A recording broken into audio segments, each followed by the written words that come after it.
Muchas gracias. Buenas tardes a todas las personas que se nos están uniendo desde diferentes países. Es un gusto estar con ustedes el día de hoy en esta sesión virtual que tenemos el honor de dirigir acá en Junto, en colaboración, principalmente, por supuesto, con la Coordinación de Prevención en la Secretaría de Salud. Agradecemos nuevamente a todas las personas que se están sumando. Veo que por ahí ya hay algunas personas que se están sumando. Se va incrementando el número de participantes conectados. Bueno, acá también les aviso que estamos en una transmisión en vivo por YouTube. El día de hoy vamos a tocar un tema sumamente importante que viene dándole continuidad a las acciones que desde la CICAD hacemos en conjunto con nuestros aliados en Quito, en Ecuador, y para tal fin, pues yo tengo el honor y el gusto de darle la palabra al coordinador allá en Quito de la coordinación, y bueno, que ya les hablará un poco de la ponente del día de hoy, que es mi querida amiga, la doctora Betancourt. Roberto, por favor, tu mensaje. Eh, Buenas tardes, colegas. José Luis, muchas gracias por tu gentil gestión para poder desarrollar a la doctora Carmen Betancourt, que nos va a tratar el tema de generalidades de la comorbilidad psiquiátrica en adicciones. Gracias, Carmen, por poder participar en este espacio. A la Dani, que siempre está tras telón en el desarrollo de estas actividades. Eh, ¿Qué decirles? Que continuamos en este proceso de fortalecimiento de la capacidad de respuesta de nuestros profesionales, de la Secretaría de Salud y también de otras instituciones, universidades, gobiernos autónomos descentralizados, a fin de que la detección temprana, la atención oportuna esté disponible aquí en el Distrito Metropolitano de Quito, y digamos poder atender esta problemática compleja que tiene muchas aristas. Eso, José Luis, y nuevamente el agradecimiento. Y muchas gracias también a ustedes y por supuesto, Dani, si tienes ahí alguna palabra para comenzar. Sobre todo agradecerte también todo tu apoyo para que las personas que nos acompañaron en las actividades presenciales se conecten el día de hoy. Y bueno, para que también le des el uso de la palabra ya a nuestra ponente. Muchas gracias, José, por todo el apoyo siempre y también ahora por ayudarnos a que Carmen esté con nosotros. Recordarles a las personas que están conectadas y a quienes verán la transmisión o la grabación luego, que Carmen nos acompaña virtualmente desde Chile y bueno, ella es especialista en adicciones y es la directora también de servicios especializados en psiquiatría y adicciones, así que a sacarle el máximo provecho a este espacio como siempre, hacer las preguntas necesarias y muchas gracias, Carmen. Te doy el paso para que nos ilustres. Muchas gracias a ambos, Daniela, Roberto, también por cierto José Luis, por facilitar estas instancias de intercambio además a nivel latinoamericano, a nivel sudamericano al menos. Y yo encantada de poder colaborar con lo que sea, tal como lo decía hace unos minutos en off a los chicos. Creo que yo también siempre salgo muy fortalecida de estas instancias porque aprendo de la experiencia que nos puedan compartir a través de sus preguntas y comentarios. Bueno, voy a partir entonces para... ustedes me dicen, ¿se ve bien ahí la pantalla, me imagino? ¿Sí? Tengo que lograr minimizar nomás nuestra... Muy bien. Perfecto. Sí, se ve. Sí, perfecto, bien. Bueno, me pidieron entonces hoy que les hablara un poco sobre las generalidades de la comorbilidad psiquiátrica en adicciones y es complejo para mí que trabajo específicamente en esta área hablar de cosas muy generales, entonces de pronto voy a ahondar un poquito en algún tema y espero que eso también sea de ayuda. Lo que yo quiero mostrarles en esta diapositiva y es de que la comorbilidad es importante, ¿cierto?, en los tratamientos porque suele ser más bien la regla en vez de la excepción. Es decir, cuando vemos pacientes que tienen trastorno por consumo de sustancias, la verdad es que generalmente tienen comorbilidad con alguna otra patología mental y eso nos conlleva a la parte superior de esta diapositiva que dice, bueno, que las tasas de tratamiento, ¿cierto?, son bastante bajas y los resultados son bastante más bajos de lo que uno esperaría. Entonces, por eso es que hoy día creo que es muy interesante que podamos hablar de la comorbilidad psiquiátrica, que también se conoce como trastorno concurrente o patología dual, y que es una forma específica de multimorbilidad que implica que existe un trastorno por consumo de sustancias y al menos un trastorno mental no ligado a las sustancias directamente, pero que coexisten. Esa es una de las definiciones. La OMS dice que el diagnóstico dual es la coexistencia de un trastorno por uso de sustancias y otro psiquiátrico en el mismo individuo. Y el Observatorio Europeo de Drogas y Toxicomanías plantea que hay una coexistencia temporal de dos o más trastornos psiquiátricos. O sea, como sea, existen consumo problemático de sustancias o adicciones junto a otra patología mental, sea esta inicio de la otra o no, pero coexisten en cualquiera de sus formas. Y lamentablemente, a propósito de esa diapositiva en que les decía que es más la regla que la excepción, aquí hay un solo estudio como un botón de muestra. Este es un estudio mexicano que muestra, por ejemplo, la prevalencia de comorbilidad entre uso de sustancias y trastornos psiquiátricos en personas recluidas o privadas de libertad, donde llega a casi el 75% la comorbilidad. Por otro lado, en los centros privados de rehabilitación, perdón, antes de eso, decirles que las comorbilidades más frecuentes son trastornos anímicos, ansiedad e incluso cuadros psicóticos ahí en la cárcel. En el caso de la prevalencia de los centros privados de rehabilitación, es un poquito más baja, sin embargo no deja de ser elevada, 57%. Si lo aproximamos, podríamos decir que casi 2/3 de la población en centros de rehabilitación de adicciones tienen comorbilidad con patología psiquiátrica, siendo también las más frecuentes los trastornos del ánimo, eh, y algunos cuadros ansiosos y qué sé yo, pero los del ánimo destacadamente en estos centros. Y donde es un poco más baja la comorbilidad es al revés, es en los centros de tratamiento para pacientes con enfermedades mentales severas, donde llega, según este estudio, un 28%. Como sea, es bastante prevalente y no deja de ser un problema, ¿verdad? Siendo los trastornos mentales comunes los que más coexisten, como la depresión y la ansiedad. Reyer, o en la década de los 90, con el estudio del ECA en Estados Unidos, nos va mostrando cómo confluyen, ¿cierto? Como ven ustedes acá, en distintos aspectos y áreas, los trastornos psiquiátricos que representan más o menos un quinto de la población en Estados Unidos en esa época, con lo que ellos llamaban entonces el alcoholismo y otras drogodependencias. Y pueden confluir de muchas maneras. Estudios un poco más actuales hablan de el 25% de las personas con ansiedad o trastornos depresivos mayores que tienen comorbilidad con trastornos por uso de sustancias superpuesto a lo largo de su vida, que se parece bastante al mismo estudio que había hecho Reyer en los años 90, donde ellos decían que la comorbilidad entre un trastorno mental y las drogodependencias llegaba en este caso casi un 29% de la población y era, por tanto, 2,7 veces más alta que en la población sin trastorno mental. Dicho de otra manera, una persona sin un trastorno mental tenía casi 3 veces menos de riesgo de desarrollar una adicción versus alguien que sí tiene un trastorno mental que tenía casi 3 veces más, ¿cierto?, el riesgo de desarrollar esta drogodependencia. Y como sea, los datos más actuales nos hablan de un cuarto de las personas que sufren de algún trastorno de ansiedad o depresivo que tienen comorbilidad con el uso de sustancias, lo cual es todavía más elevado en las personas que tienen trastornos mentales más complejos, como la bipolaridad o la esquizofrenia. Estos datos, que son estudios poblacionales, excluyen el trastorno por consumo del tabaco o adicción al tabaco, porque si no serían todavía más elevada la comorbilidad con sustancias. En centros de tratamiento de adicciones, que son más específicos, la comorbilidad psiquiátrica es evidentemente más alta. Casi 3/4 de la población en tratamiento en un centro de rehabilitación de adicciones puede tener comorbilidad psiquiátrica y eso complejiza muchísimo más las intervenciones porque no es solo sacar la droga, no es solo rehabilitar respecto de un problema en específico, sino que abordar todo lo demás que está a la base o acompañante.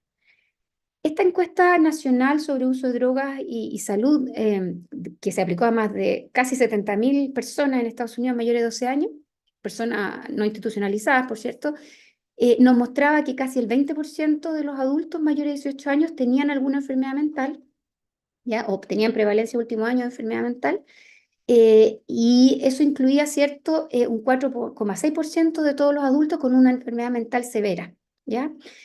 Y del total de adultos con algún trastorno mental, en el último año, el 19% también tenía un trastorno por uso de sustancias.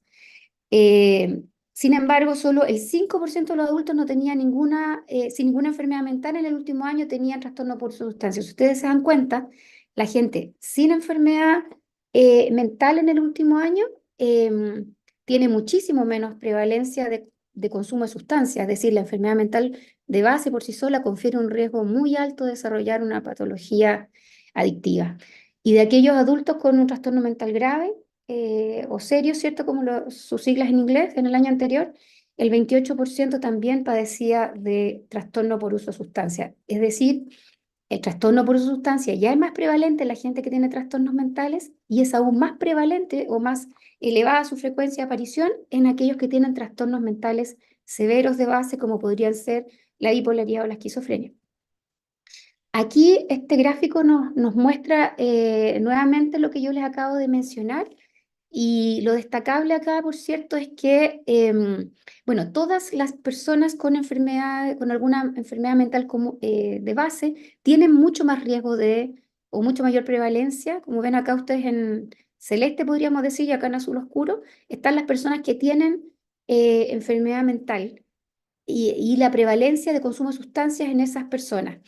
Es mucho más elevado entonces en la prevalencia de consumo de sustancias en quienes tienen enfermedad mental, más aún si es grave, y la sustancia que tiene además mayor prevalencia de comorbilidad en este caso es el trastorno por consumo de cannabis, o más bien dicho, el consumo de cannabis, para explicarlo mejor, los trastornos por uso de cannabis son mucho más prevalentes, o es el trastorno por sustancia más prevalente en las personas que tienen alguna enfermedad mental de base. De los 47,6 millones de adultos que tenían alguna enfermedad mental en este estudio, que es bastante reciente, ellos, del total de adultos que tenían una enfermedad mental, o sea, más de la mitad, evidentemente, casi el 60% iba a decir, no recibieron tratamiento. Casi 2/3 de las personas con enfermedad mental solamente, sin adicciones, no recibieron tratamiento. De aquellos que tenían un trastorno mental grave, más de 1/3 no recibió tratamiento. Y los que tenían una enfermedad mental y trastorno por uso de sustancias, casi todos, es decir, más del 90%, no recibieron servicio para ambas afecciones. Dicho esto, digamos, el análisis nos lleva a darnos cuenta que el acceso a los tratamientos por cualquier enfermedad mental no es fácil, parece. Es todavía más difícil o acceden menos a tratamiento quienes quizás lo requieren más, que son las personas que tienen trastornos graves, y todavía menos acceso tienen las personas que tienen esta comorbilidad entre la enfermedad adictiva y la enfermedad mental común u otra enfermedad mental comórbida. Lo que nos lleva a reflexionar sin lugar a dudas acerca de qué estamos haciendo, ¿no? Cómo quienes estamos en el área terapéutica o quienes están a lo mejor definiendo las políticas públicas, quizás estamos no mirando la enfermedad mental, eso está claro, pero todavía menos a aquellos que más necesitan de nuestra ayuda. En este mismo estudio, más de 18 millones de personas, por eso pongo la población, porque cuando uno habla de porcentaje cuesta imaginar la gente, el número de personas. Más de 18 millones de personas mayores de 18 años necesitaron tratamiento para el trastorno por uso de sustancia en Estados Unidos en el último año en esta encuesta, que creo que fue del 2019, pero no lo recibieron. Lo necesitaron y no lo recibieron 18 millones de personas. Es una enorme cantidad de gente y la mayoría de esas personas, y ahí viene otro problema con el que nos encontramos los clínicos, pensaban que no necesitaban tratamiento. Es decir, no es solo que no hay acceso, tal vez el acceso a los servicios están cada vez más disponibles en algunos países, pero el problema es que los usuarios que tienen la comorbilidad tampoco piensan que lo necesitan. Ellos mismos no se dan cuenta de la gravedad de su problema y no consultan muchas veces. Solo el 5% en este estudio consideraba que sí necesitaba de alguna intervención y pidieron esa ayuda. Entonces, tenemos dos caras en esta moneda. Por un lado, quizás los servicios de salud mental que no están disponibles o quienes trabajamos en esta área que no vamos en busca quizás de los usuarios, no lo sé, pero también el usuario que no necesariamente él o su familia están conscientes de la magnitud del problema. Ahora, en este contexto y de un modo, digamos, un poco, ¿cómo decirlo? Me da un poco de pudor mostrarlo, pero es la realidad que nosotros vemos. En nuestro centro, que es CEPIA, acá en Concepción, en el sur de Chile, nosotros otorgamos prestaciones integrales e integradas a pacientes con patologías adictivas y donde la mayoría tienen patología dual o comorbilidad. y solo mostrarles nuestros propios datos donde la comorbilidad, por cierto, era bastante elevada con trastornos de la personalidad, incluso según un supervisor que tenemos, probablemente estamos subdiagnosticando, pero al menos un 40% de nuestros usuarios tenían comorbilidad con algún trastorno de la personalidad, la mayoría trastorno de personalidad del estilo clúster B o trastorno de personalidad limítrofe, más bien, sí, límites y con rasgos narcisistas también muchos de ellos.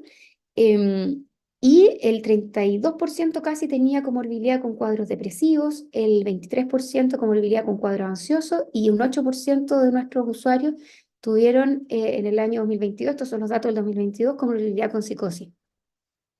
No es fácil trabajar con estos pacientes y no es fácil que ingresen a un programa de tratamiento. Sin embargo, nosotros logramos que el 76% de nuestros pacientes al menos ingresaran a un programa y de ellos tuvimos un promedio de permanencia en los programas de intervención de 9,7 meses de estadía, lo cual en realidad nos hace sentirnos bastante orgullosos de lo logrado, por eso digo que lo digo un poquito de pudor, porque es bien referente quizás, pero no es fácil porque este es un centro privado, donde además las familias deben, en este caso, los pacientes y sus familias también muchas veces deben poner de sus propios recursos de tiempo para nuestro programa y también recursos económicos, y ellos logran, a pesar de todas esas dificultades, con la motivación que vamos trabajando y con todas las estrategias de intervención que ya les comentaré, permanecer un tiempo de casi 10 meses en promedio en los programas.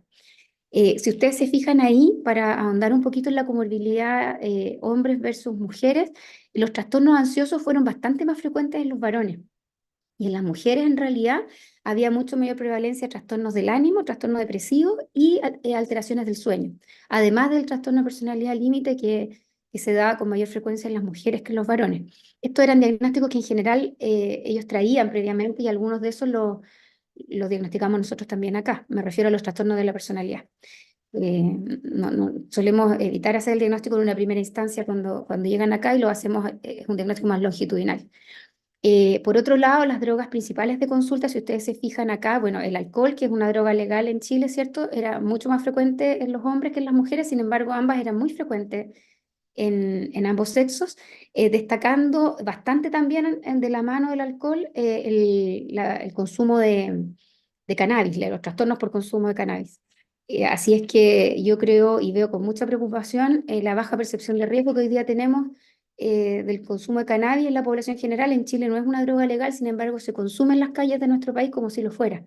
Y tiene mucha comorbilidad también ese tipo de el consumo de ese tipo de sustancias y los trastornos desarrollados asociados. Lo otro que nosotros veíamos en nuestro centro y que se repite, digamos, en la literatura internacional, es que hay un porcentaje no menor, un tercio al menos de los pacientes que tiene más de una comorbilidad, es decir, más de un trastorno mental comórbido. Y un 7% que llega a tener incluso tres trastornos mentales comórbidos y hasta 4 en un porcentaje bastante menor. Sin comorbilidad psiquiátrica, solo el 1% de nuestros pacientes. O sea, realmente es la regla más que la excepción. ¿Qué pasa con estos pacientes y su evolución y la necesidad de hospitalizar? En comparación con las personas con trastornos mentales o solo una adicción o trastorno por sus sustancias, aquellos que tienen diagnóstico dual tienen más probabilidad de ser hospitalizados hay datos entre el año 2005 y 2014 en esta Agencia de Calidad de la Atención Médica y para la investigación en estas áreas que nos muestran que el número de hospitalizaciones de personas con trastornos mentales o trastornos por sustancias aumentó además un 12% en este periodo, habiendo aumentado también la prevalencia, digamos, de estadía hospitalaria en general. O sea, cada vez parece que tenemos pacientes con más complicaciones. Y además de requerir hospitalización por sí mismo, por la comorbilidad psiquiátrica o por la patología adictiva, también se vincula la patología dual a rehospitalizaciones por afección a la salud física. Ya sabemos que la patología dual, por ejemplo, y las adicciones en general tienen bastante comorbilidad con cuadros infecciosos como VIH, pero también con otras patologías como pueden ser los problemas hepáticos, distintas formas de cáncer y otras que suelen estar presentes, sobre todo en estados más avanzados del trastorno por consumo. Y y entonces las personas con patología dual tienen más hospitalización por patología somática y el 28% de las personas que tenían, según este estudio de Becker y sus colaboradores en el 2017, casi un tercio de las personas con comorbilidad requirieron hospitalización 30 días posteriores al alta. O sea, no solo la necesidad de hospitalizarse, sino que además la comorbilidad confiere más riesgo de hospitalización y mucho mayor que aquella hospitalización que requieren las personas sin ninguno de estos trastornos o que tengan solamente algún trastorno mental por grave que éste sea. Entonces, en resumen, tenemos que los trastornos por abuso de sustancias, ¿cierto? Junto a los trastornos mentales, es lo que llamamos patología dual, que son además problemas crónicos de salud y requieren una atención de largo plazo y que le confieren una mayor gravedad al trastorno en sí mismo. Ahora, la mayor gravedad de un trastorno psiquiátrico también aumenta el riesgo de desarrollar algún trastorno adictivo concurrente y no sabemos cuando recibimos al paciente cuál es la causa, si una es la causa o no de la otra, ¿no? Y ahí hay bastantes teorías o hipótesis que nos dicen que la comorbilidad psiquiátrica en adicciones puede ser, por un lado, que el trastorno por uso de sustancias sea primario, es decir, es la adicción o el consumo de la sustancia lo que induce la aparición del trastorno mental. Puede ser también que lo que aplique al paciente que estamos viendo con comorbilidad tenga más que ver con esta teoría de la automedicación, en que vemos que las sustancias se usan para paliar síntomas psiquiátricos existentes y la elección de la droga no es al azar, sino que es más bien una droga específica para aliviar ciertos síntomas. Y la otra teoría dice que, bueno, quizás ambos problemas, tanto el trastorno mental, que puede ser de base o después, ¿cierto? Tiene factores de riesgo en común con el desarrollo del trastorno adictivo, ¿ya? Factores de riesgo como que pueden ser inherentes a la persona, como problemas de personalidad o temas genéticos también, de alguna, que se compartan factores, pero uno de los más frecuentes que vemos son los factores medioambientales, que pueden generar uno u otro trastorno o ambos a la vez.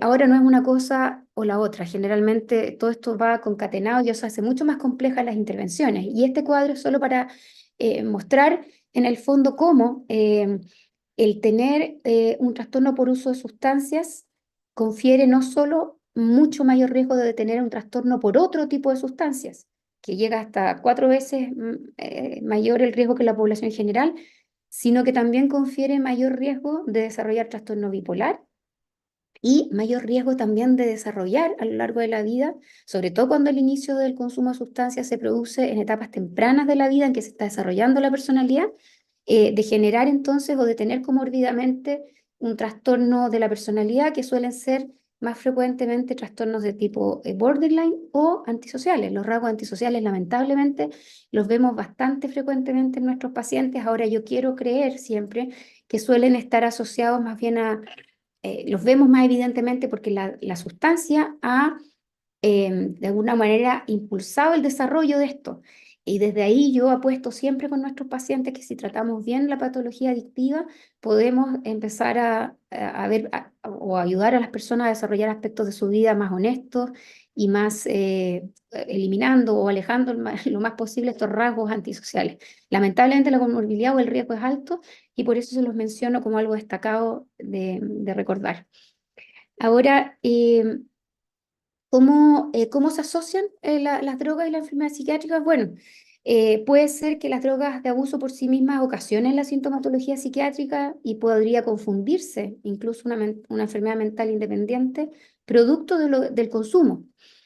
Podría precipitar enfermedades mentales graves latentes, como la clásica teoría que hemos visto o escuchado de que el consumo de cannabis, por ejemplo, predispone o es un gatillante de la aparición de alguna enfermedad que está latente como la esquizofrenia y que se precipita por el uso crónico de esta sustancia. Podría también las drogas de abuso mitigar temporalmente situaciones psicopatológicas definidas y cambiar el curso de la enfermedad incluso. Y podría generar dependencia, por cierto, o adicción que coexista con otros trastornos. Es decir, cualquiera de las anteriores pueden ser dadas por las drogas de abuso Y lo más frecuente que vemos en comorbilidad son los cuadros ansiosos, los trastornos del ánimo, los cuadros psicóticos y los de personalidad. Yo voy a tratar de hablarle un poquitito ahora, más específicamente, de los trastornos del ánimo y las adicciones. En esta tabla, que es como de los años 2000, yo les quiero destacar simplemente que tener cierto, en el caso de las personas que tienen un trastorno por consumo de alcohol, ya sea abuso o dependencia, confiere 3.6 veces más riesgo de tener cualquier trastorno afectivo en la vida. Y o en los últimos 12 meses, en este caso es último año, dentro de los cuales tenemos que la bipolaridad, ¿cierto? Todavía es más alta, es decir, el riesgo de desarrollar enfermedades más graves es mucho mayor, que es lo que ya mencionaba previamente. ¿Cómo es que se asocian ambos trastornos? Bueno, muchas veces esto obedece a lo de la automedicación que decía hace un rato, es decir, una persona que está en un estado depresivo, por ejemplo, podría tender a utilizar una sustancia estimulante como la cocaína para salir de ese estado anímico y quedarse pegado en ella, en este tipo de adicciones, pero también sabemos que la comorbilidad a veces es difícil de dilucidar cómo se da porque las drogas por sí mismas, por ejemplo, afectan el área del cerebro que tiene que ver con la recompensa y con la capacidad de sentir placer con estímulos naturales. Por lo tanto, al mismo tiempo, el haber desarrollado un problema adictivo va a ir generando en la persona una menor capacidad de disfrutar con las cosas y desde ese punto de vista también mayor tendencia a la depresión. Entonces, hay distintas dimensiones en las cuales los cuadros anímicos podrían coexistir con las adicciones y la psicopatología se hace bastante teñida o difusa. En este caso, las características, ¿cierto?, de la misma van a depender de la etapa en la que estemos. En una primera etapa, en una adicción, sabemos que la gente está consumiendo por placer y va a buscar más bien la satisfacción o esta exploración de momentos de mayor hedonismo o de disfrute. Y en una etapa más tardía, la gente en realidad tiende más bien a consumir porque lo necesita, porque tiene esta adicción y requiere de esto. Como sea, los circuitos que tienen que ver con la motivación en el cerebro están alterados y con la capacidad de sentir placer también, y desde ahí hay una sensibilización cruzada en los trastornos del ánimo con los trastornos por consumo. Y un estudio, por ejemplo, de Post y Calibas en Estados Unidos del 2013 nos muestra cómo ellos revisan el papel, por ejemplo, de factores estresantes en la aparición y recurrencia, tanto del consumo como de episodios afectivos, y se dan cuenta que los estresantes intermitentes o estresores intermitentes, los episodios del estado de ánimo y de consumo no solo tienen una sensibilización a sí mismo, es decir, mientras más episodios de recaídas voy teniendo, más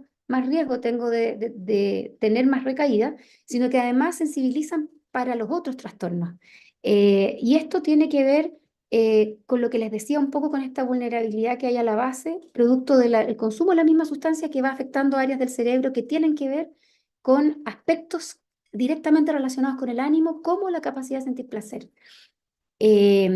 Como les decía, en el caso del el trastorno bipolar, ya sea tipo 1 o tipo 2, hay una prevalencia mucho más alta de concurrencia con trastornos por consumo de sustancias, y aquí, en este caso, específicamente, nos muestra la prevalencia de la automedicación con drogas o alcohol, ¿cierto?, para trastornos del ánimo, que se ve que es elevada y es mucho más elevada. O sea, la automedicación es mayor en las personas que tienen trastornos del ánimo más graves, como la bipolaridad. Así que desde ahí, ojo cuando veamos a una persona con un trastorno del ánimo que estamos diagnosticando como un posible cuadro bipolar, recordemos siempre que esta persona puede tener tendencias a automedicación y puede coexistir a la base o desarrollar posteriormente un trastorno adictivo por esa automedicación o por la exploración por otras variables, como puede ser, estoy pensando en los estados maníacos de alguien que sale a fiestas más regularmente, está más excitado, más acelerado y por supuesto se expone más también, más desinhibidamente al uso de distintas sustancias. Esto es lo que nos muestra George Cobb, ¿cierto?, en este estudio, que es a propósito de la adicción misma, y yo lo puse solo para recordar cómo a lo largo de la evolución de la enfermedad se va afectando este circuito de la recompensa que parte, ¿cierto?, primero por la estimulación dopaminérgica, que es la principal en el circuito de recompensa, mediada por receptores opioides y qué sé yo, y que en la medida que va progresando la enfermedad, la dopamina finalmente es menos efectiva, por decirlo así, también va disminuyendo la descarga y la persona va desarrollando la enfermedad adictiva, pero al mismo tiempo, como les decía, dado que los circuitos de recompensa se van dañando, esto va afectando también el aspecto anímico y la capacidad de refuerzo que tenga con cualquier estímulo, más aún si es natural. ¿Cómo podemos darnos cuenta si una depresión, por ejemplo, es primaria o es más bien inducida por una sustancia? Bueno, hay algunos indicadores. Pues lo más evidente, y que es como lo básico, es que exploremos si la sintomatología depresiva aparece durante una escalada de consumo. Evidentemente puede tener que ver con el consumo y no ser previa, o si aparece incluso una abstinencia. Cualquiera de las dos cosas, estar en una escala de consumo o estar en un periodo de abstinencia y que justo ahí se precipiten los síntomas anímicos, nos hablan más bien de una depresión inducida versus lo otro, que serían los indicadores de una depresión primaria, que es más bien que la sintomatología o aparece en cualquier fase de consumo estable o persiste incluso estando tiempo después en abstinencia, personas que están en nuestros programas de tratamiento y están sin consumo desde hace 4 o 6 meses y está la sintomatología anímica presente, nos puede hacer pensar que en realidad esto era más bien previo que posterior, o primario en este caso, que desencadenado. El antecedente de un episodio depresivo en ausencia de consumo, por cierto, que también es un indicador de que podría ser más bien una depresión primaria en vez de una inducida. Por supuesto, también las personas que tienen una depresión primaria tienden a tener mejor respuesta a los tratamientos antidepresivos versus aquellos que tienen una depresión que más bien es inducida por las drogas. En este último caso es mucho más difícil que antidepresivos más comunes, como pueden ser los ISRS, puedan tener una buena respuesta de inicio. Entonces ahí en general nos vamos de entrada con farmacoterapia más bien dual y además muchas veces potenciando con una serie de otros psicofármacos que hacen que nuestros pacientes tengan grandes resistencias. Algo muy común que yo veo con nuestros pacientes es que en realidad la gente nos dice nos suele decir que cómo es posible que les demos tanto fármaco, ¿no? Si ellos son más naturales, porque fuman marihuana, que es natural, por decir algo. Y nosotros nos vemos cuando hay patología dual, lamentablemente, impelidos a tener que usar más de un medicamento porque solo uno no nos va a dar una buena respuesta en alguien que ya tiene dañadas estas áreas cerebrales que tienen que ver con la motivación, el ánimo, etcétera. Y por cierto, otro factor que nos hace pensar que más bien podría ser que la depresión estaba a la base y que quizás la adicción aparece después, ya sea como automedicación o aislada, es que la persona tenga antecedentes familiares de cuadros anímicos o en este caso de depresión. La depresión dual también tiene ciertas características específicas y resulta que es más frecuente cuando hay un trastorno, un trastorno por sustancia que es grave o moderado. Esto ya lo he repetido varias veces. Perdón si soy repetitiva con el tema, pero la depresión dual es más frecuente en trastornos por sustancias también graves. Y cuando es leve, este trastorno por sustancia, que podría ser un abuso, es mucho menor, evidentemente. Además, es más frecuente la depresión dual independiente, o sea, como a la base en el fondo, que la inducida, excepto en el caso de los que son por uso de alcohol, que generalmente es al revés, más bien es la inducida.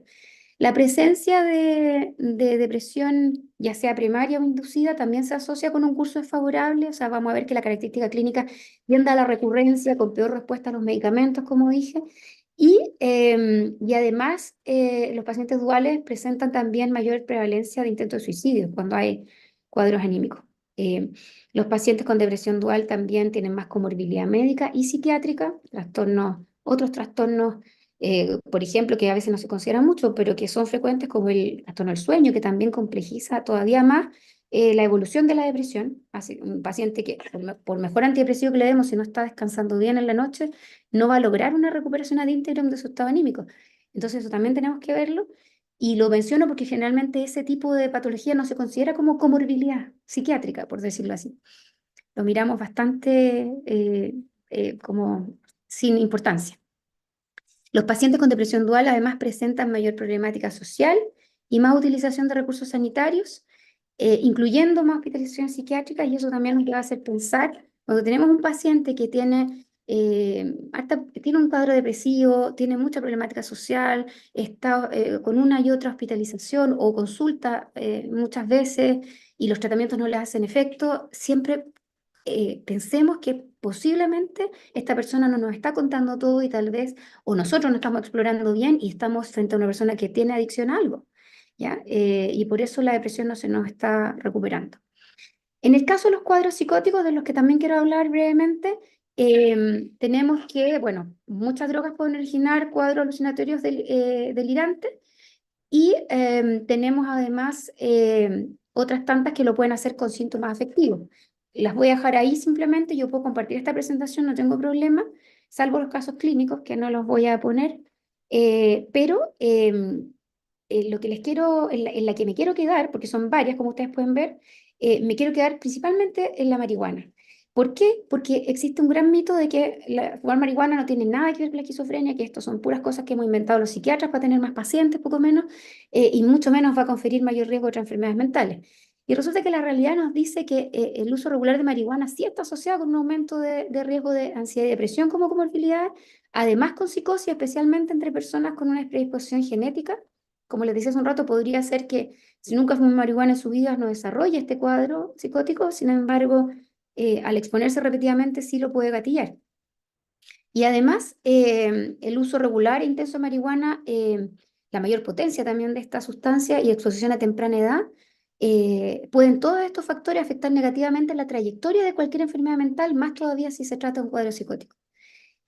Aquí les dejo solamente los datos de distintas investigaciones que muestran, incluso en seguimiento de 27 años, cómo el uso de cannabis se asocia a un mayor riesgo de esquizofrenia, ¿ya? Hay evidencia dura que sugiere esto, que además confiere bastante otros riesgos y daños, y que es un factor etiológico para el desarrollo de psicosis, el consumo de cannabis. Me quiero saltar para no darle tanto con eso, básicamente a este cuadro que nos muestra cómo el riesgo de desarrollar un cuadro psicótico en cortes que se siguen durante varios años, como les decía, como esta misma corte sueca, que es seguimiento a 25 años, y en todos los casos el riesgo es mucho mayor que en la población que no tiene consumo de cannabis, y bastante elevado, hasta 3 veces incluso en este estudio de Nueva Zelanda, que nos muestra hasta 3 veces mayor riesgo de desarrollar psicosis en la población que fuma marihuana. Y este gráfico todavía es mucho más claro, que nos dice que a mayor exposición de cannabis, en todos los estudios tenemos un mayor riesgo de desarrollar cuadro psicótico. Por lo tanto, esta idea de que no existe relación alguna, yo creo que tenemos que empezar a eliminarla de nuestras mentes, porque sí predispone y es bastante serio la relación. ¿Qué se hace? ¿Cómo intervenir? No es fácil, no voy a entrar tanto en detalle, solo hablarles de los modelos que existen, que son el modelo secuencial, que en realidad ya nos aconseja, que es como en el fondo tratemos una primero y el próximo año vemos si tratamos la otra. Ya, el tratamiento en paralelo, que es en el fondo, ya, nosotros tratamos acá en este centro la adicción y ustedes en otro centro pueden tratar también la depresión, o el, qué sé yo, el equipo psicosocial trata la adicción y el psiquiatra por su cuenta trata la depresión. Y ese modelo es mejor que el anterior, sin embargo, tampoco es tan adecuado, porque se necesita realmente coordinación. Ya la coordinación aquí es insuficiente. Y el que sí podría estar un poquitito más recomendado es el paralelo, pero coordinado, ya entre ambos equipos. Y por cierto, el más aconsejable es el tratamiento integrado, es decir, donde existe un equipo que trata ambas cosas, el trastorno mental comórbido, ¿cierto? Y la adicción a drogodependencia. Ya mejora claramente o favorece la adherencia al tratamiento que debe tener todas estas fases, ¿verdad? Que deben incluir, por cierto, una evaluación de ingreso, una evaluación completa y un resumen integrativo de lo que vamos a hacer, con metas y objetivos claros, y donde ojalá coexistamos y nos coordinemos bien, tanto los psiquiatras como médicos de la salud mental, como los médicos somáticos, o del área más somática, psicólogos y otros especialistas que se dediquen al área educativa o terapia ocupacional, etcétera. ¿Cuáles serían los objetivos del tratamiento en pacientes duales? Parecidos a los de otros pacientes con adicciones, ¿verdad? Siempre orientados a reforzar una buena alianza terapéutica con un encuadre adecuado y un programa estructurado de tratamiento con supervisión regular e intentando, ¿cierto?, reducir la comorbilidad y las secuelas del consumo. En los protocolos de coordinación y atención de patología dual, tenemos estos 4 cuadrantes, donde en el fondo vemos acá en el A que tendríamos en este primer cuadrante a los pacientes que tienen una adicción muy grave, ¿cierto? Con una psicopatología que puede ser más leve, versus acá a la derecha que tenemos en el cuadro C, pacientes que tienen una depresión, por ejemplo, muy grave y al mismo tiempo una adicción muy grave. Entonces, acorde, este cuadrante también creo que es interesante que lo manejen usted y su equipo, porque acorde a en qué cuadrante se encuentra nuestro paciente es la intervención primaria que vamos a hacer o dónde nos vamos a enfocar más, ¿ya? Aquí viene la explicación de cada cuadrante que les va a quedar en la presentación que yo les puedo compartir. ¿Y por qué es importante saberlo? Porque, por ejemplo, aquellos que tienen mayor gravedad de la adicción y tal vez la comorbilidad psiquiátrica no es tan severa, o incluso está en remisión, se pueden tratar en centros específicos solo de adicciones. Eh, y aquellos que solo tienen más bien la comorbilidad, la patología como una depresión grave, qué sé yo, se pueden tratar en un centro de salud mental, primariamente eso, y si la parte de la adicción o el consumo está ya en remisión y está más bien en antecedente, no es necesario tratarlo ahí al principio. Pero en el cuadrante que me quiero quedar, perdón, es en este que era el C, ¿verdad? Que es el que tiene la mayor gravedad. Pacientes con patologías comórbidas graves y al mismo tiempo, por cierto, la adicción muy grave. Y esos tienen que tratarse en centros que ojalá sean equipos de adicciones que trabajen con los trastornos mentales, ¿ya? Es decir, equipos bien estructurados con psiquiatras que puedan ellos abordar esto y en coordinación integrados con el equipo. Y se pueden llamar también equipos de patología dual.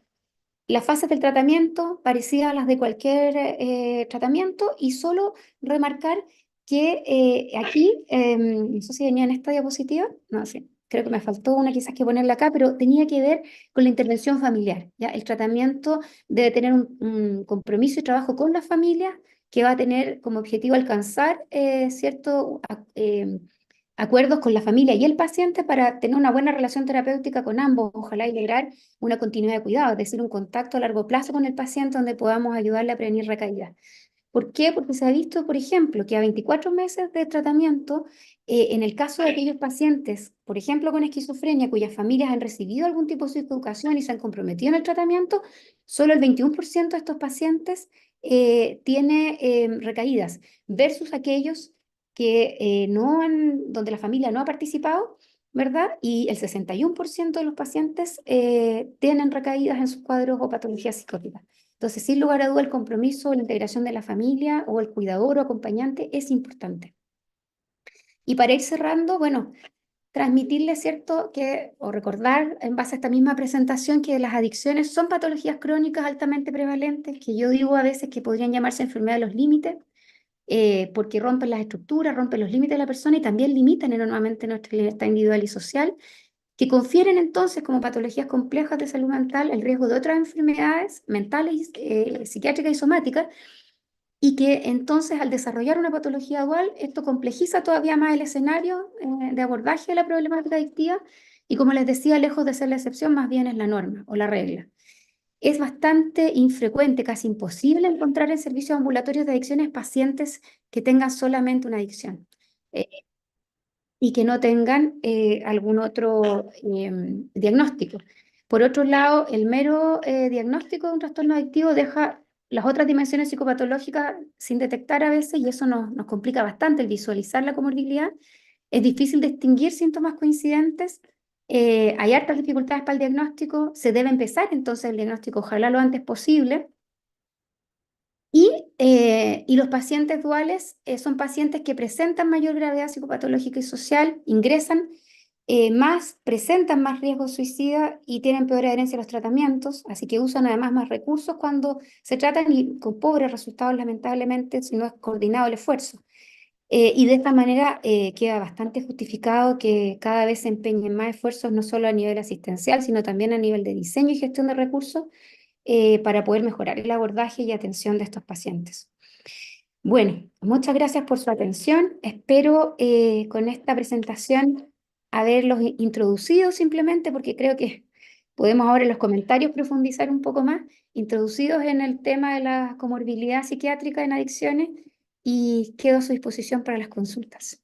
y comentarios. Muchas gracias, doctora Betancourt. Gracias por compartir tu tiempo, tu conocimiento y qué bueno que también tenemos de primera mano esta parte clave de la información que nos estás mencionando. Y bueno, antes de que yo haga cualquier comentario o pregunta, también aquí vamos a echar mano de nuestro querido amigo Roberto y o Dani, para que también hay algunas preguntas de parte de las personas que están conectadas de diferentes países. Y bueno, también más adelante yo con gusto tendré ahí algunos comentarios o preguntas, pero le dejo la palabra aquí a Roberto, que muy educadamente levantó la mano pidiendo la oportunidad del uso de la palabra. Así que adelante, Roberto, por favor. Gracias, Carmen. Muy técnica tu presentación, muy basada en evidencia y eso ayuda mucho a darle realce a este espacio. Yo ahí tenía, cuando tú presentabas este tema de, digamos, los cuadros de psicosis Ujú. vinculados al cannabis, la pregunta es si eso pasa en todas las edades, hay un grupo etario que es más vulnerable frente a esa psicosis. Y la segunda pregunta, porque no quiero tomarme el escenario, es frente a los espacios, yo no sé si sea la palabra como el cambio de políticas que está existiendo en países de la región, del planeta, frente al cannabis, digamos, qué hacer, porque yo puedo decir, digamos, sigamos con la misma política, pero hay otras políticas en relación al uso recreativo, incluso al cannabis, qué hacer. Eh, Ahí te la dejo, complejas preguntas, pero que nos cuentas, Carmen. Y bueno, tu primera pregunta era acerca de si era en cualquier edad, ¿cierto? Esto es la presentación de la psicosis con... Sí. Puede ser a cualquier edad. Puede ser a cualquier edad porque ahí viene el gran tema que yo le digo a la gente, sobre todo a los jóvenes.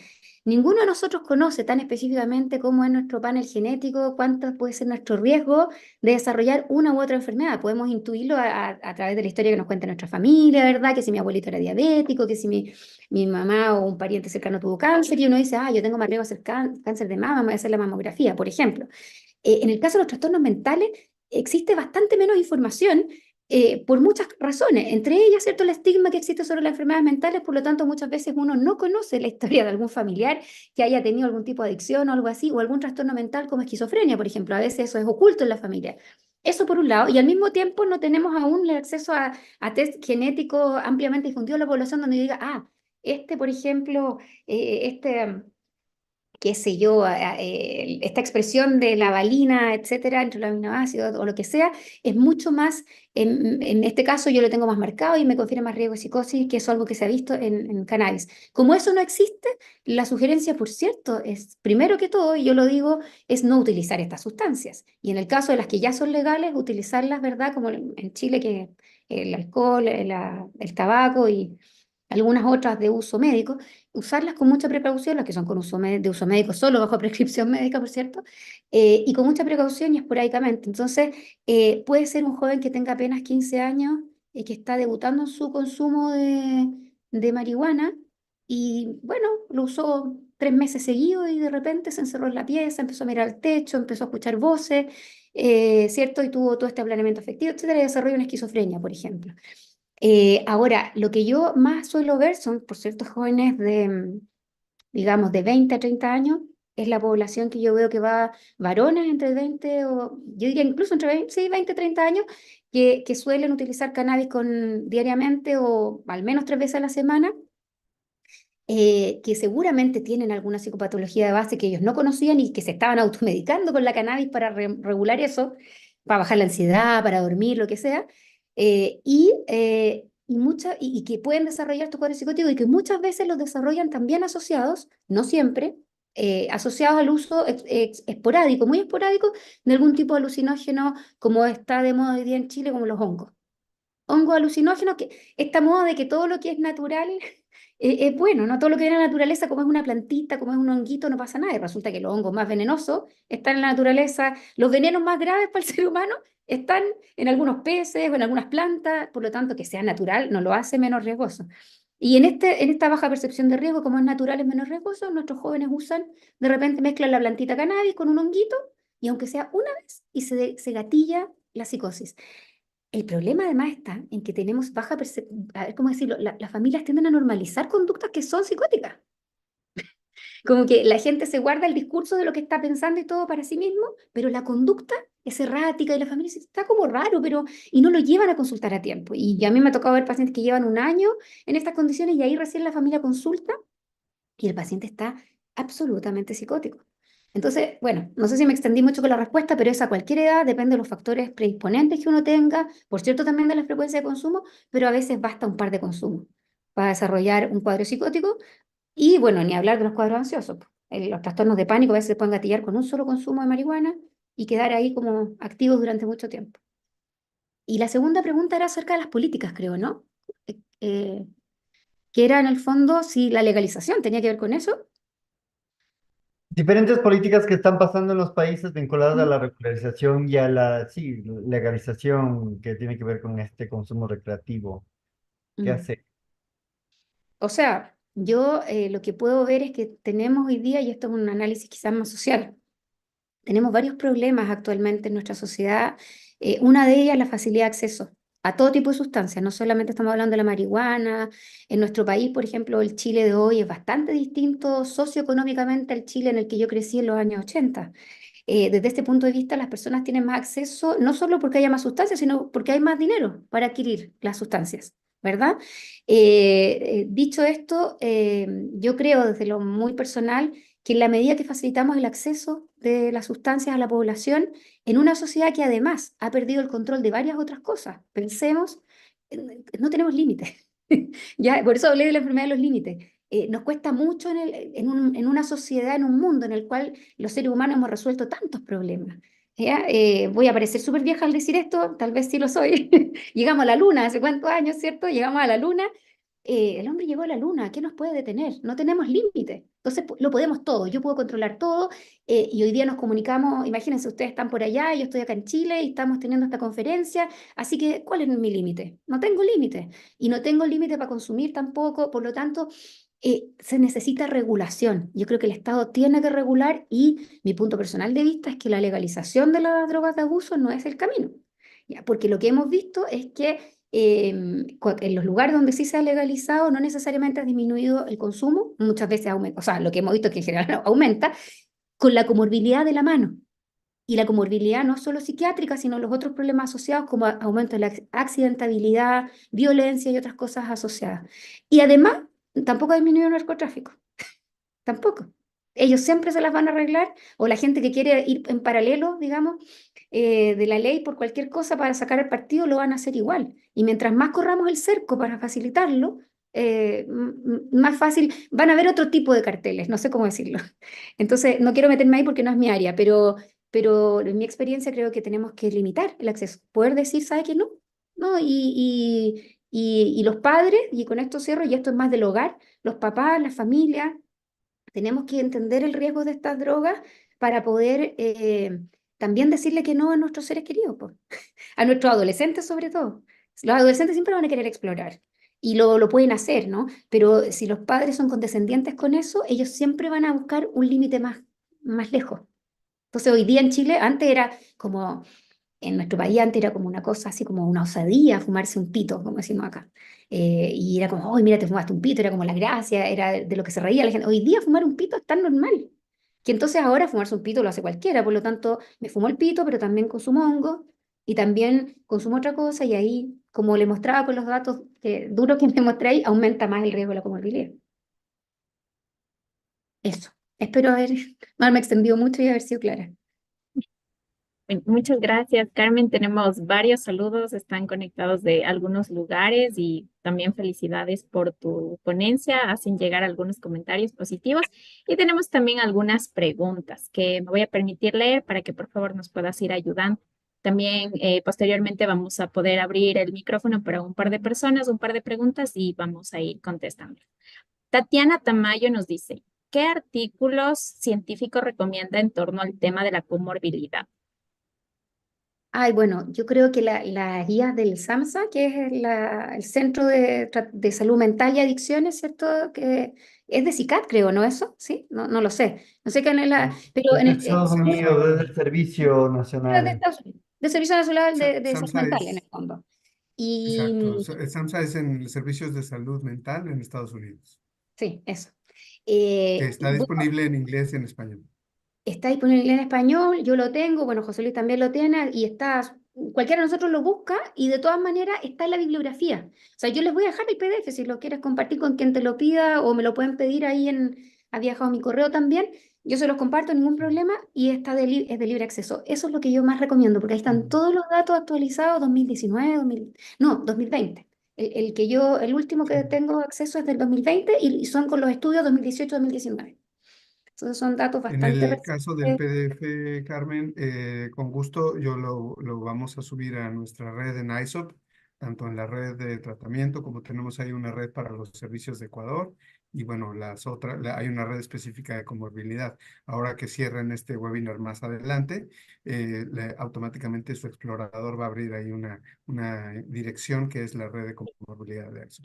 Lo único que te pediría, José Luis, que antes de compartir el PDF, quiero sacar los casos No, no, clínicos yo solo para escuché lo que mirarlos. dijiste, sí, no, Están sin no, nombre, tú están me dices anónimos, cuál. pero sí, No, no, pero no. Tú me dices cuál y ya sobre ese es el que vamos a compartir en los próximos días. sí, No es ese ya, inmediato que perfecto. tenemos que Eso es hacer. lo único que sacaría. En lo demás, casi todas mis diapositivas, si se fijaron, casi Sí. todas tienen la referencia bibliográfica abajo. Acordamos cuál y lo subimos sin problema. Ujú. Sí, espero que eso Bueno, les sirva. sí, muchas gracias. Siempre nos piden también el material que los ponentes usan, así que comprometido a recibir el archivo. Muchas gracias. Por su parte, Lenin Jacome nos dice, según su experiencia, desearía saber si los trastornos tienen una relación fuerte de interrelación y mutua compensación. Debido a esta frase que he escuchado en múltiples ocasiones por varios pacientes. ¿Me deprimo porque bebo o bebo porque estoy deprimido?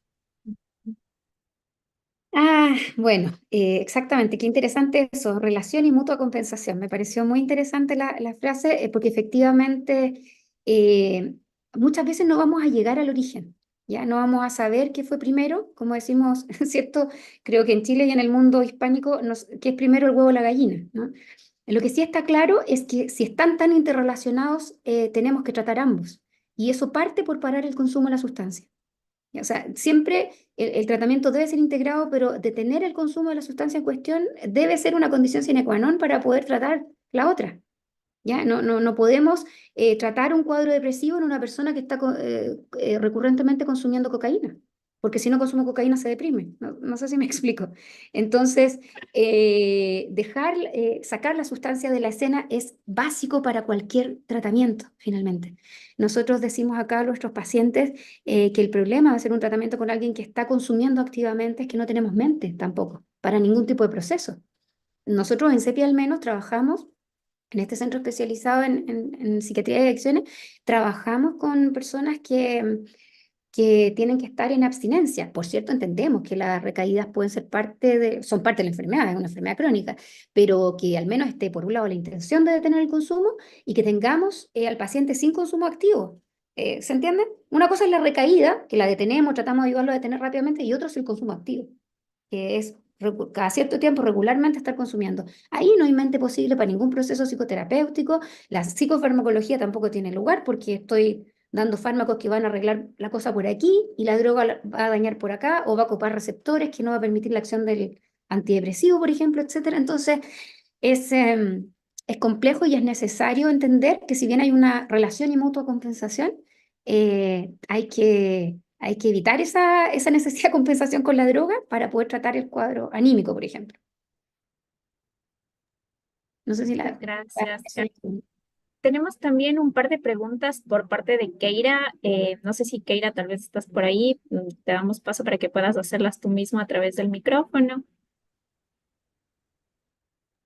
Eira, te habilité el micrófono si lo pudieras abrir. Ahí veo que sigues conectada. Si tú quieres hacer uso de la palabra, bienvenida. Eira está en Hola, hola, hola. Panamá, por Desde cierto. Panamá, desde Hola. Panamá. Sí, nosotros tenemos acá en Panamá una clínica en la que estamos empezando hace como 2 años. Y es cierto, no solamente llega a patología dual, sino un conjunto de varias morbilidades.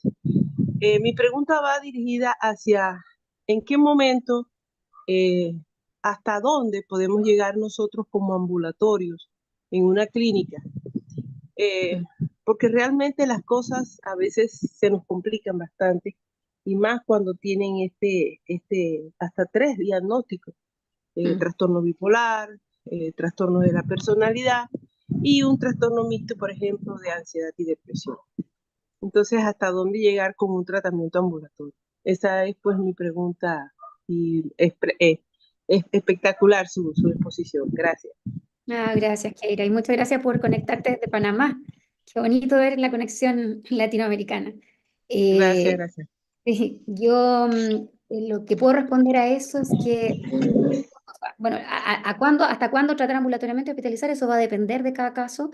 Yo creo que el tratamiento ambulatorio bien llevado puede tener muy buenos resultados, pero la hospitalización muchas veces sí es necesaria. No es una cosa o la otra. No podemos decir, no, nuestro centro es ambulatorio, entonces no podemos decir, como yo soy fans del tema ambulatorio, por ningún motivo voy a hospitalizar a alguien. No, no, tenemos que estar súper abiertos porque además, como les mostraba, por eso quise poner la diapositiva de la hospitalización. En los pacientes duales esto es mucho más recurrente, el riesgo de tener que hospitalizar es más frecuente, pero ¿cuándo? Va a depender de cada caso. Ahora, lo importante es, que era lo otro que quería mencionar, a propósito de lo que comentaba, lo difícil que se hace el trabajo con nuestros pacientes, es que el ideal es que los equipos puedan tener, por un lado, protocolos muy claros de tratamiento, programas estructurados, ¿ya? No, que tienen que ser los objetivos del programa acorde a las necesidades del paciente, pero el programa debe tener una estructura clara, porque como además la comorbilidad con trastornos de la personalidad, por ejemplo, no es menor, los pacientes eh, tienden a, y las adicciones en sí mismas también como enfermedad, tienden a tener esta cosa como de bypassear, como decimos acá, tratar de decir, no, pero no necesito tanto esto, o me dejo tomar el medicamento, o el control con la doctora cuando sea, no importa, no, el tratamiento estructurado dice, bueno, usted tiene que venir, por ejemplo, todas las semanas a tales cosas, los test de orina, y debe ser así, y si el paciente no llega, llamarlo, ver qué pasó, hablar con la familia, etcétera, dado que eso también nos facilita a los equipos el trabajo. Me refiero, no hay que estar, a ver cómo decirlo, para que se entienda bien, discutiendo cada vez con el equipo, oye, ¿esto será necesario? ¿No será necesario? No. La estructura nos ayuda a dejar de lado esa variable y poder enfocarnos en lo importante, que son las necesidades inmediatas del paciente, el lograr la abstinencia de la sustancia, que es el modelo con el que nosotros trabajamos acá. Y, y lo otro es que ojalá, además de los programas estructurados y protocolos claros, debe ser en equipo. Los equipos no solo deben conocerlos, sino que tienen que reunirse, ojalá una vez a la semana al menos, para conversar acerca de los casos más complejos e idealmente tener supervisión.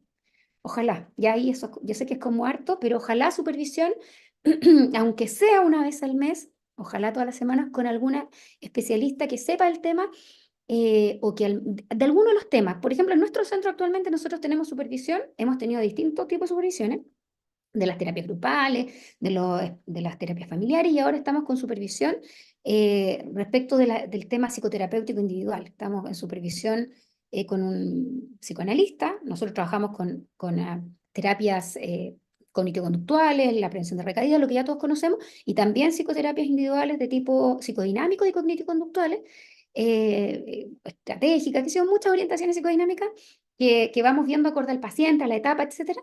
Sin embargo, para los pacientes con graves trastornos de la personalidad, tener la mirada como de arriba de alguien que sabe mucho más de trastorno de personalidad, como puede ser un especialista de esa naturaleza, como un psicoanalista de larga trayectoria, nos ayuda a mirar lo que no estamos viendo. Y a nosotros como equipo también a bajar la ansiedad, porque los pacientes suelen generar harta disrupción en los equipos también. Nosotros tendemos a veces a actuar sin darnos cuenta sus propias dificultades. Y eso nos permite lograr nosotros como equipos también permanecer en el tiempo. La rotación en los equipos de salud mental y en particular en adicciones es bastante alta, porque la gente se quema, se agota. Entonces, un consejo que irá para los equipos de allá, ojalá puedan contar con supervisión, además de los protocolos claros. Sí, lo vamos a tener en cuenta. Casualmente hay una reunión en la PICAT para el 18, 19 y 20 de marzo. Así que en Panamá pues se va a reunir la PICAT y vamos a ver que en verdad hay que implementar la supervisión. Muchas gracias. No, gracias a ti. Y perdón, y en esos protocolos establecer, por ejemplo, cuándo, qué tipo de patología, qué sé yo, o en qué momento habría que hospitalizar, para que ustedes lo tengan claro Exacto, también, sí. exacto. Gracias. Solamente antes de que Dani nos siga colaborando con la siguiente pregunta o comentario, creo que hay un punto, Keira, que habías mencionado en las preguntas, en el comentario, lo que es múltiples sustancias, porque tú también hablabas de la cocaína rosa. Y a veces también, o sea, no es solamente la comorbilidad, la multiplicidad en las morbilidades, sino también la multiplicidad en las sustancias consumidas. Mm. Eh, sí, no sé si Keira lo quiere remarcar. O, la cocaína rosa es lo que yo mencioné que en Chile se conoce como TUSI, que lamentablemente en nuestro país al final de cuentas es más bien ketamina. Nuestros usuarios fabrican Sí, en laboratorios clandestinos esta sustancia, ¿verdad? Y le ponen distintas cosas, pero la ketamina es lo central. sí. Entonces, claro, la mezcla de ketamina. Últimamente al hospital nos han llegado casos con TUSI, cocaína Ujú. rosada, pero en combinación con éxtasis. Y eso es desastroso. En serio que es desastroso. Y realmente, pues, está habiendo un auge de este tipo. Y la TUSI, cuando llegó aquí a Panamá, estaba entre 60 y $70. Ahora usted la consigue en Mm. $20. O sea, ha ido bajando el precio y eso es porque se está haciendo más accesible. Ujú. Sí, no, Así que lamentablemente, como les decía, la comorbilidad no es solo con otros trastornos, sino que por eso les mostraba ahí, el tener un trastorno por uso de sustancias confiere 4 veces más riesgo de tener trastorno por consumo de otras sustancias a lo largo de la claro, vida. claro Y que más sí. encima la facilidad de acceso, que es lo que tú estás mencionando, que es lo mismo que vemos en Chile, cada vez más barato, cada vez más cerca Más de la gente. accesible, Y más además, accesible. y además con Ajá. campañas en nuestro país publicitarias, comillas, por parte de distintas personas con intereses particulares, donde dicen que no pasa nada, que, Así ¿entiendes? mismo es. Y la población Así también mismo. escuchando ciertas cosas y pensando que lo puedo hacer yo en mi casa. Estoy pensando en lo siguiente, lo de la psilocibina y el que puede servir para el tratamiento de la depresión. Doctora, y si yo consumo este honguito, a lo mejor, ¿me entiendes? Se me pasa la depresión. Es como que todo eso contribuye sin querer muchas veces, pero a bajar la percepción de riesgo e incluso a elevar de estatus, por decirlo así, como al estatus favorable a sustancias que claramente son riesgosas y dañinas. Sí, acá en Panamá también hay un gran aumento a las benzodiazepinas. La Mm, adicción a las prescripciones médicas es una cosa impresionante. mm, Después de la pandemia, eso fue atroz, mm. atroz, atroz. Así que las benzodiazepinas, por otro lado, también están haciendo lo suyo y es algo oculto que salud pública no sé en qué momento va a empezar a ver. Así Mm. que es bastante preocupante En Chile eso ha aumentado mucho en los jóvenes. en los Antes jóvenes. era mucho más de adultos mayores y hoy día adolescentes y universitarios, mucho consumo de benzodiazepinas, más que antes. Mucho, mucho, mucho, mucho. A edades muy tempranas que producen un tipo de adicción que realmente los discapacita. Ya no pueden seguir trabajando y son gente en edad muy productiva, Mm. muy, muy, muy productiva. Gracias. Gracias también por todas sus preguntas. Tenemos por acá un par más. Bueno, también Teudit nos dice, excelente presentación, gracias por la invitación. Tenemos algunas preguntas más. Por ejemplo, María Sandra Olmedo nos dice, buenas tardes, reciban un cordial saludo desde Panamá. Gracias por la invitación. Me gustaría también tener información sobre estadísticas de enfermedades físicas causadas por TUS, que tal vez se respondió un poco con lo que mencionaste antes, pero si quieres ampliarla algo más. Enfermedades físicas, en el fondo, que puedan coexistir. Uy, es que son variadas. Yo quizás me puedo ir por droga y hablar simplemente del alcohol, la cantidad de consecuencias y cómo aumenta el riesgo de cualquier tipo de enfermedad, incluso algunas que no, la gente no las asocia mucho, como por ejemplo trastornos convulsivos. Aumenta 7 veces más el riesgo de trastornos convulsivos en alguien que tiene un trastorno por consumo de alcohol que en alguien que no lo tiene. Además, ya mencionaba todo el tema del daño hepático, etcétera, y recordar que no es solamente el sistema gastrointestinal el que se afecta con el consumo de alcohol, que la gente dice, ah, bueno, como por ahí que entra el alcohol daña solo eso, como si el tabaco dañara solo los pulmones. Aumenta muchísimo, por ejemplo, el riesgo de desarrollar hipertensión arterial en las personas que tienen trastorno por consumo de alcohol y lamentablemente yo creo que ahí mis colegas no me van a querer mucho si ven este video, mis colegas del área de la cardiología o medicina general, al contrario, han promocionado durante mucho tiempo el alcohol como algo que ayuda. Claro, podría ser ocasionalmente 1 o 2 copas de vino, máximo, dependiendo si hombre o mujer, ¿cierto? Y todo. Tampoco todos los días, que no fuera dañina y no por largo tiempo, pero la verdad es que en alguien que ha desarrollado un trastorno por consumo de alcohol, la hipertensión arterial, incluso miocardiopatías dilatadas y otras cuestiones de índole cardiovascular, por afectación, en el caso de la hipertensión, por afectación del endotelio, básicamente, eh, que desarrollan las personas y que se complica. Entonces, alguien tiene hipertensión arterial, va al cardiólogo o al médico general o generalista, como pueden decir ustedes, y le dicen, ya, tómese esta pastilla, haga esto y lo otro, y no le dicen, a ver, ¿y cómo está el consumo de alcohol? No le hacen un audit, por ejemplo, para ver cómo está, y si tiene problemas con el alcohol, decirle, oiga, la verdad es que no, tiene que dejar de beber, porque incluso esto podría estar a la base de su problema de hipertensión. Y bueno, páncreas, cáncer de páncreas. No, no, hay mucho, mucho, mucho. Y el tabaco, como le decía, no solo los pulmones. Entonces, sería larga la lista. En el caso de la cocaína, también la hipertensión, accidentes vasculares encefálicos y otro tipo de patologías, otorrinolaringológicas, ni hablar, ¿verdad? Que no se estudian. Es muy larga la lista, entonces lamento llegar hasta ahí nomás, porque si no nos extenderíamos hasta quizás cuándo. Nada más una cosa importantísima ahora que mencionabas lo del alcohol. Recordemos que ya los análisis estadísticos, si ustedes revisan el sitio web de la OMS, SAFER, la iniciativa SAFER, que es la de alcohol, así como existe lo de Empower para tabaco, SAFER es la de alcohol en Organización Mundial de la Salud. Creo que por el momento solamente esto que les voy a mencionar está solamente disponible en inglés, pero poco a poco se van actualizando más contenidos en español. Y ahí el análisis, este famoso que existe la curva desde hace los años 90, que supuestamente es una curva en forma de J que confiere cierto, se suponía, factor de protección por el consumo de alcohol en esas cantidades bajas.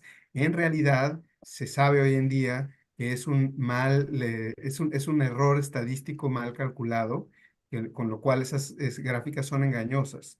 Y por otro lado, quitando un poco ese mito que ya en realidad se vio que es un error, un mal manejo estadístico, la otra parte es que desde Canadá, varios estudios ya han demostrado que incluso esos niveles de bajo riesgo o de que pudieran en algunas personas llegarse a pensar que se suponía que conferían factores de protección, entre comillas, solo para infarto, ninguno para ninguna otra cosa, y principalmente en hombres, incluso esos niveles producen riesgo de generar cáncer.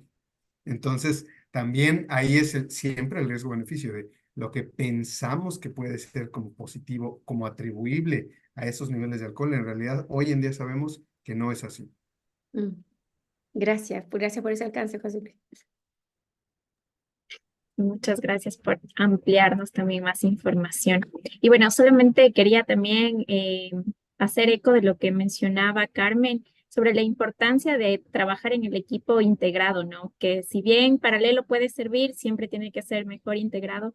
Y ahí también reiterar que parte del equipo que está escuchándote está conformado no solo por psicólogos, sino también hay médicos, trabajadores sociales, enfermeros, que hemos intentado que las personas que están vinculados a los servicios de la Secretaría de Salud que se capaciten sean de varias ramas para poder complementar justamente lo que mencionabas. Bueno, tenemos algunas más para ir cerrando. Gracias por este valioso aporte y la invitación, nos dice Daniela Garzón también. María Sandra Olmedo nos dice, gracias, exactamente. Generalmente no se da mucha importancia cuando se trata de las enfermedades físicas, existe una alarma mayor cuando se trata de enfermedades mentales. Y tenemos la última pregunta de Emilio Alvarado. Agradezco la presentación y solo quería comentar que los mayores problemas, tanto para el diagnóstico como para el tratamiento, es la negación, tanto del paciente como de la familia para la enfermedad adictiva y las estrategias para el tratamiento que se requiera. Bueno, más que una pregunta, un comentario, si tienes alguna acotación, bienvenida. Perdón, la última era. Más que pregunta, un comentario. Nos Eso, dicen comentar que los mayores problemas, tanto para el es la diagnóstico negación. como para el tratamiento, era la negación en la enfermedad adictiva y de tanto del paciente como de la familia y las estrategias para el tratamiento que se requiere.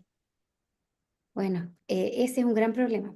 Es el gran problema en general de las enfermedades mentales, pero más aún en el caso de la adicción.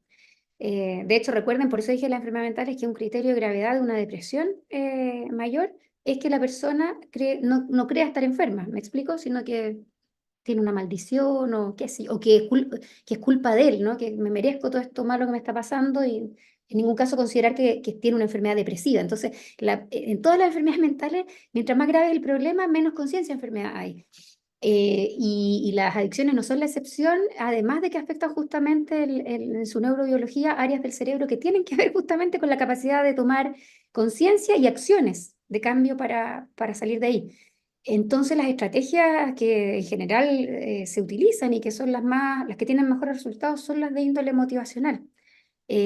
Por un lado, ¿cierto? Que los equipos se entrenen en estrategias de entrevista y también terapias de incremento motivacional, que son en general breves, son muy valiosas esas herramientas que implican más bien no ir a la confrontación, utilizar reflejos, utilizar refuerzos positivos cuando se pueda, etcétera, para que la persona, y por cierto también a fomentar la discrepancia en la mente de la persona para que se dé cuenta que mi cabeza me dice que vaya para allá, pero mis pies me están llevando por otro lado, o la enfermedad me está llevando por otro lado. Todo eso son estrategias que se pueden ir adquiriendo a través de estas capacitaciones que están ampliamente disponibles. De hecho, ISAP, por ejemplo, realiza en los congresos a veces sus capacitaciones y muchas instituciones lo hacen. Así que creo que están de fácil acceso hoy día para los equipos formarse en estrategias motivacionales. Ahora, como la negación es un problema y aunque utilicemos las mejores estrategias motivacionales, muchas veces la familia tiene ganas de ayudar, pero el paciente no quiere por ningún motivo. Si el problema es muy grave, sobre todo si se trata de adolescentes, lo que yo invito a las familias siempre es a que de verdad no esperemos a que la persona se dé cuenta. Quizás eso va a encontrar a veces de repente lo que dicen los organismos internacionales, pero en nuestro centro al menos es lo que más nos ha resultado. Bueno, de hecho, uno de los principios del NAIDA de tratamiento dice que el tratamiento no necesariamente debe ser voluntario para ser eficaz. Y esto en relación a la gente que llega por orden judicial, por ejemplo, en Estados Unidos o en cualquier parte del mundo. Hay gente que llega por orden judicial a tratamiento y no necesariamente está motivado a querer dejar la sustancia o a tratarse en un centro de rehabilitación, pero si nosotros, bueno, no le queda otra, tiene que venir, porque si no, qué sé yo, tiene sanciones, nosotros ahí podemos potenciar la motivación o desarrollar la motivación, por pequeña que sea. Pero los casos más graves yo creo que simplemente hay que hospitalizar o en contra de su voluntad, si fuera el caso, cuando hay riesgo para la vida, etcétera, hasta que el paciente esté algo desintoxicado de la sustancia y podamos tener un poquito de mente, algo de mente de la persona para poder empezar a trabajar la estrategia de motivación con el paciente o la paciente y su familia. Eso. Sí, hemos terminado ya con las preguntas y comentarios. De mi parte, solamente agradecer una vez más. Gracias, Carmen. Gracias, José Luis, por el espacio. Roberto también por apoyar e impulsar estas iniciativas. Y muchas gracias a todas las personas que se conectaron. José, te doy Muchas la palabra gracias. para Muchas poder gracias a hacer. ustedes por invitarme y Gracias. espero haberles Yo, dejado información relevante. claro, antes de que cerremos todo, nada más dos cositas o tres cositas importantes, Carmen. Una, esto último que mencionas con relación a lo voluntario o involuntario. En los países existen distintos marcos regulatorios que nos permiten, en cada país es distinto, generar ingresos de diferentes clasificaciones y hay criterios muy precisos en la mayoría de los países que nos permiten decir, esta persona, por ejemplo, el caso que tú mencionabas, ahora recientemente, no de los que presentaste al principio, si hay alguien que está en riesgo de su vida, con alguna situación de riesgo de vida, claro, ahí hay una serie de elementos que te permiten justificar ese ingreso. La idea es que no se abuse tampoco en ese sentido, porque lamentablemente muchas veces estos criterios, si no son suficientemente precisos o si son muy laxos, se tiende a generar un proceso incluso de vulneración de derechos, para lo cual también nosotros estamos muy conscientes de que es una de las áreas importantes que sigue siendo necesario atender y tener muy claro dónde sí, dónde no y bajo qué principios y qué criterios. Y ahí siempre es acercarse, así como muchas de las personas están en constante contacto con Dani, con Roberto, ahí en Ecuador, por ejemplo, claramente definido el marco legal, que en la mayoría de los países esto está perfectamente normado desde hace algún tiempo, ¿no? Ese es un punto que quería hacer. Otro punto importante, que ya es cambiando un poco más el tema hacia el cierre, tú mencionaste, Carmen, una diapositiva que me pareció fantástica, que creo que nada más quiero poner un momentito en la pantalla para que ustedes la retomemos, que es esto el punto de la comparación de cómo la familia tiene un peso clave en el resultado y en el buen pronóstico de lo que vamos a ver posteriormente. Ese involucramiento del nivel familiar, creo que ahí nos habla clarísimo de cómo este manejo integral es favorable para las condiciones. Yo solo quería preguntarte, ¿este dato es de tu centro o es de No, no, de no, algún es de otro? alguna, no, no sé por qué no puse la bibliografía, pero la tengo. Yo te Ya, ok, lo pero puedo es de un poner estudio. cuando te mande la presentación, Sí, sí, sí, sí. sacando la otra diapositiva, lo voy a poner ahí. Es de un Sí, estudio, perfecto, un perfecto. Sí, estudio. porque ahí esa información creo que nos da un panorama muy claro de por qué es necesario este abordaje integrador, donde sabemos que cosas que no necesariamente es ni alta tecnología, ni altos costos, sino el involucramiento el sistema familiar, del grupo familiar, nos van a mostrar claramente una diferencia en el pronóstico de la persona, del caso. Y eso es algo que la mayoría de nosotros podemos hacer y considerar desde el diseño del tratamiento. Y eso, fantástico, creo que puede tener un impacto claro. Y la Y te tercera y pongo, última cosa, que ya ah, se rebasa de esto, pero que también creo que aprovechando que tú estás aquí y que es uno de los temas que tú y yo siempre hemos hablado, bueno, tu participación, no solo como experta en el ámbito de trastornos de sueño, quiero que sepan que la doctora Betancourt también ha hecho varias investigaciones asociadas a los trastornos de sueño y es un punto clave que tenemos que considerar en estas poblaciones. Y asimismo también hiciste alguna vez esta investigación con la N-acetilcisteína, que ya por ahí en el chat les dejé a las personas esta mirada, que ojalá en el futuro también haya algo, no tiene que ser la N-acetilcisteína, pero algo asociado, derivado, que vaya por esa línea farmacoterapéutica que nos permita incrementar el arsenal muy limitado todavía que tenemos en cuanto a cómo manejamos los trastornos por consumo de sustancias. Si tienes un último comentario que nos regales de esto, genial, y y si de esto no, último, también invitamos a la gente a que lea lo que tú ya publicaste en el 2018, creo que fue, ¿no? muchas gracias. Estamos al debe con la publicación de los resultados del ensayo clínico que hicimos con N-acetilcisteína. Lamentablemente, los recursos para hacer esa investigación no fueron suficientes para hacerla por largo tiempo. Por lo tanto, solo lo hicimos por 4 semanas en pacientes muy graves, además que tenían adicción a pasta base de cocaína, que es el Paco o Bazuco en otros lugares de Sudamérica o de Latinoamérica. Y bueno, no encontramos nosotros en esas 4 semanas de seguimiento con pacientes tan graves ambulatorios diferencias entre la gente que se trataba con N-acetilcisteína versus placebo. Y los resultados fueron parecidos a los que se encontró en el equipo de Peter Calibas en Carolina del Sur, en Estados Unidos. Sin embargo, yo no dejo de creer que es útil este fármaco por muchas razones. De hecho, lo usamos en nuestra clínica con los pacientes y no hemos hecho un estudio para comparar con los otros. No tengo el tiempo para hacer tanta investigación. Hay cada vez más pacientes, lamentablemente, digamos, hay mucha gente que necesita ayuda. Y el punto está en que yo sí veo que en general andan bastante bien los pacientes y uno de los artículos que le mostré sobre trastorno del ánimo y adicciones, participaba el doctor Peter Carlivas en ese estudio. Y él menciona que él ve de utilidad, además, él es como fan de la N-acetilcisteína, parece, pero dice que la N-acetilcisteína también es una ayuda para estos pacientes con comorbilidad entre trastornos del ánimo y adicciones. Mal no les hace, yo las uso por mucho tiempo, la dosis es de 1200 miligramos en la mañana y 1200 en la tarde, son cápsulas de 600 miligramos. Y no les o sea, daño no les provoca, todo lo contrario, realmente funciona como un antioxidante, ese es uno de sus roles, y previene en el fondo, creo yo, bastante el riesgo de recaída también. Es como, voy a decirlo en términos muy simples, es como que les limpiara un poco, ayuda a limpiar la mente. ¿Me entiendes? Limpiar el cerebro y al mismo tiempo limpiar un poco la mente de esto y que los pacientes estén más tranquilos para las terapias y todo. Entonces, no es infalible, en ningún caso. Algunos consideran que es solo un placebo. Bueno, el placebo también es tiene un efecto clínico, o es un efecto clínico, no hay que merecerlo. Pero yo creo que es más que placebo. ¿Ah? Ahora, Ok, se requiere más recursos y tiempo para estudiarlo. Y lo claro. otro es O que también, iba, ¿sí? o también continuar la investigación con relación a que a lo mejor hay que precisar, además hay ajustes más detallados farmacológicamente que quizás nos están señalando una ruta farmacoterapéutica que no conocemos todavía el compuesto final, Sí, que a lo ahora mejor puede ser más adelante, ¿no? lo importante es no olvidar que la farmacoterapia en adicciones suele ser una ayuda Es, simplemente, un eso, coayudante eso, del proceso.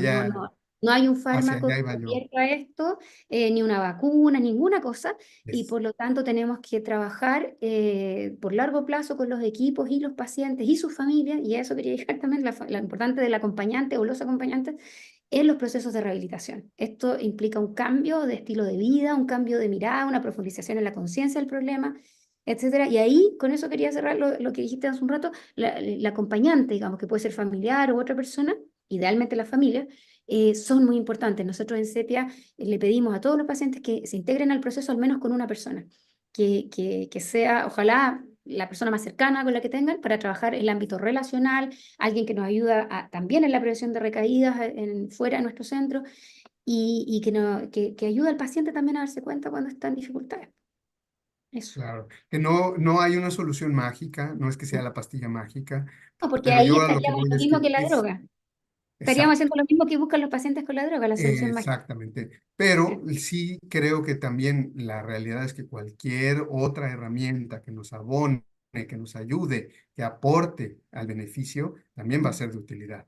Y bueno, no descartar de seguir investigando. Yo creo que igual que coincido contigo, es simplemente algo que es una reflexión hacia dónde dirigir esta investigación y bueno, que ojalá en el futuro haya resultados que nos orienten más hacia allá, siempre como parte de un proceso integral donde incluso hay cosas, como ya de la que hablábamos, que son muy sencillas en cuanto a diseño, que no requieren algo demasiado complicado y que nos pueden dar un efecto tan importante y significativo como la diferencia que mostrabas en esos porcentajes de resultados. Mm. Muchísimas gracias nuevamente, Carmen. Roberto, un mensaje final y también Carmen, a lo mejor un mensaje final y nos vamos despidiendo. Yo que yo he hablado mucho, así que ustedes nomás. Nada, que me siento frustrado, más ignorante de lo que estuve antes. Hay que estudiar Mientras mucho. más eso lo sé que nada sé, dicen, no, seguro que sabes mucho. Eso, así que más bien seguimos estudiando, seguimos. Esa es la idea. Bueno, muchísimas gracias a todas las personas que nos acompañaron, particularmente gracias a la experta, la doctora Betancourt, a nuestra ponente del día de hoy, que nos regaló este tiempo, que bueno, ustedes saben que siempre es un agasajo contar con estas personalidades, no solamente por su compromiso y porque ella tiene mucho tiempo trabajando esta parte, aunque en realidad, no sé cómo la dejan ejercer tan joven, apenas es mayor de edad, pero en realidad, en ese sentido, ya tiene bastante tiempo haciendo esta labor y qué bueno que ahora Sepia sigue creciendo. También es interesante que la gente que tenga oportunidad conozca de cerca este lugar tuyo, este programa, y que también en algún momento incluso pueda ser conocido como parte de un centro de donde se partan o de que sea una referencia para conocer lo que hacen ustedes ahí. Después, en algún otro momento, te invitaremos a que cuentes a lo mejor ya más a detalle esa otra parte del programa, las características, lo que hay ahí, lo que se ofrece como una de los referentes. Y agradecemos muchísimo de verdad y por supuesto a nombre de la CICAD y encantados de que estamos haciendo estas actividades en conjunto con la Alcaldía Metropolitana, la Secretaría de Salud en Quito, la Coordinación de Prevención de Adicciones, nuestras aliadas, nuestros aliados, con la secretaria Ruilova y por supuesto Roberto Daniela, a nombre de Jimena Kalapsky, chilena también, como nuestra querida doctora Betancourt, jefa de la Unidad de Reducción de la Demanda y del secretario ejecutivo de la CICAD, Adam Nam, pues agradecemos a todas las personas que han estado el día de hoy con nosotros. Carmen, muchas gracias. Muchas gracias a ustedes. Gracias y aplausos para ustedes por organizar esto. Bueno, que estén muy bien y nos vemos en la Gracias a todos los próxima. auditores también. Gracias. Muchas gracias. Gracias. Gracias, Chao. colegas. Un abrazo. Que estén bien. Estén muy Gracias. bien, abrazos también para Gracias. ustedes. Que estén bien.